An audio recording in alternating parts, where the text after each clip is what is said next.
Hey everybody, Brian from PNB Homesteading.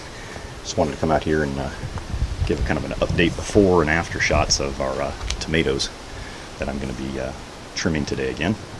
I'm going to thin out the tops. So yesterday we had some wind here and a couple of the tomatoes, they decided it was time to topple over. So what I'm going to do today is put in some bracing and some twine across this box here, elevate it so that way I can kind of just droop these sagging limbs are just going to kind of hang over the twine, and then they can just kind of vine over the top, down over. But I'm going to thin out a bunch of this because it's gotten just way too big. I mean, these things are like 8 feet tall now. Without any kind of supports, any kind of wind is just going to topple them all over. So I'm going to put up some bracing. That way they can lean against that while they finish their growing. And I think I'm probably going to just top off all of these up here, so that way I can just let the fruit set that's on there just ripen for fall, and that'll be pretty much it for the tomatoes. Because just letting them keep growing like that, they're just going to get gangly and choke each other off. This one here, I'm surprised I haven't had anybody topple over yet, but I'll do the same type of bracing on this. That way we don't have to worry about losing the whole plant top. Hey little bird, look at you. What do you want? You want to be on camera? Yeah. Okay. Well, that's kind of the before shot. Let me back up here. So these are the plants I'm going to thin out today. Just this box over here. Get those thinned out, just like I've done with all the other tomato plants, and how I've thinned them lower. Can't really see how I thinned the lower ones on these, but you can see how I thinned out the lower parts of these tomato plants down there. So I'm going to do the same thing up above. So that way we'll have a nice airflow through there, and it'll help lighten up those tops. That way they won't be as likely to topple over.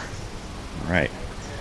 Well, it's been Brian from pnbhomesteading.com. I'll talk to you guys in a little bit when I do the second part of this video. All right. Bye. All right. Say goodbye, Gus. What you doing, little man?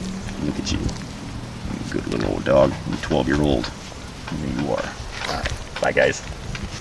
Okay, so we've done our trimming on the tomatoes. Got the tomato plants down here in the lower box. And I've put up a little bit of a kind of a rope here and a little twine just to hold these up.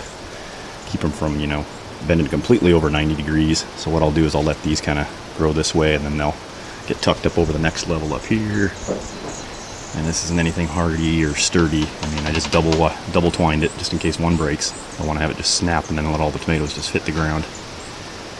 So it's kind of hanging them up here, and then I thinned out through here, took out a bunch of the limbs so you can see there's a little more daylight through there now. It's not quite as dense.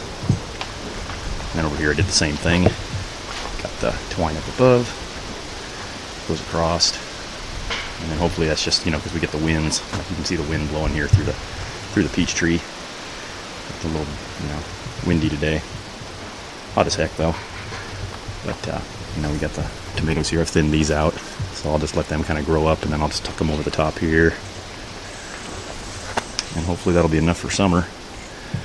Then I'll start topping those once they get up there, and then I'll just let the tomatoes ripen. But got these, thinned these out, cut off a bunch of you can see how I've cut these limbs, back here, open up that airspace. There's a lot of tomatoes back in there, you can see now. So it's looking pretty good. All right, well, this has been Brian, PNB Homesteading. I'll talk to you guys later. All right, bye.